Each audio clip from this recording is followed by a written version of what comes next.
Guys, ayan, kahit pagod, galing trabaho, nagluto na ako sa trabaho, magluluto naman ako ngayon dito sa bahay. Ayan, pang dinner namin. Hindi na ako magpakita dahil ako'y nakabestida, nakadress na pambahay, pero wala akong suot na, ito na lang. Niluluto, beef.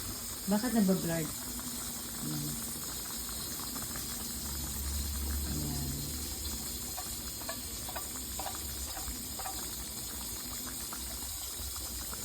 Stew or beef, basta parang kaldereta, parang mechado o menudo, ano man. Dahil may sarsa. Ayan. Parang kaldereta. Palalambutin ko lang siya ng ganyan.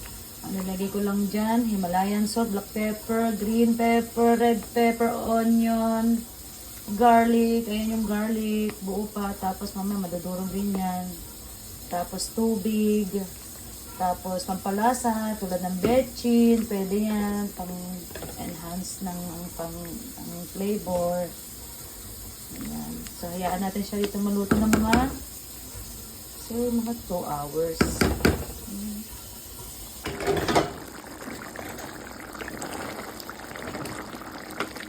That's it. Luto na ang ating